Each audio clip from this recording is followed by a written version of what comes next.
બનાસકાંઠા જિલ્લાના આગથડાથી ધાનેરા સુધીના 30 કિલોમીટર જેટલા અંતરના નવીન રોડનું કામ 1 વર્ષ પહેલા શરૂ કરવામાં આવ્યું હતું, પરંતુ કામ ધીમી ગતિ ચાલતું હોવાથી આસપાસના ગામોના ખેડૂતો એકઠા થઈ પાવડો અને તગારા સાથે ધીમી ગતિ ચાલતા કામનું ખેડૂતો પોતે કામ કરે તે પહેલા આગળથા પોલીસે ખેડૂતોની અટકાયત કરી હતી।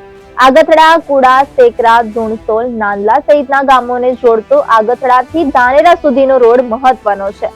સિંગલ રોડમાંથી રોડને પહોળો કરવાની સરકારે 1 વર્ષ પહેલા કામગીરી હાથ ધરી હતી। 1 વર્ષથી ધીમી ગતિએ ચાલી રહેલા રોડના કામથી કંટાળીને ખેડૂતોએ લાખણી તાલુકાના ધુણસોલ ખાતે એકસાથે ધરણા કર્યા હતા। જે રોડનું કામ ધીમી ગતિએ ચાલે છે તેથી પોતે જાતે પાવડાઓ લઈ અને કામ શરૂ કરે તે પહેલા આગથડા પોલીસે ખેડૂત આગેવાનોને અટકાયત કરી હતી।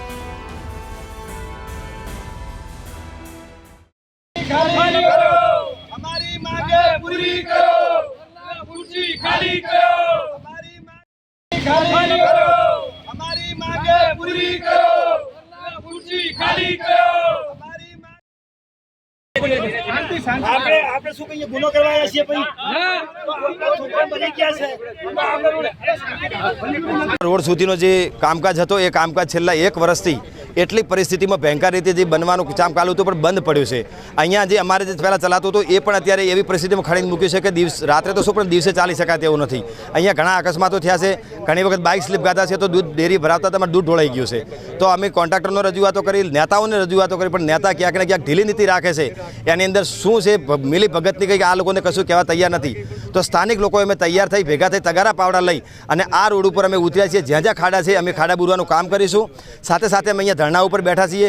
જ્યાં સુધી આ કામ ચાલુ નહીં થાય ત્યાં સુધી અમે આ જગ્યા છોડવાના નથી। સાથોસાથ અમારો 7 દિવસની સરકારને અલ્ટિમેટમ છે કે 7 દિવસની અંદર આ કામ અહીંથી આ કોન્ટ્રાક્ટરને રદ કરી નવા કોન્ટ્રાક્ટરને કામ આપવામાં આવે અને એ કોન્ટ્રાક્ટર થ્રુ 6 મહિનાની અંદર અમારું કામ પૂર્ણ કરી આપે।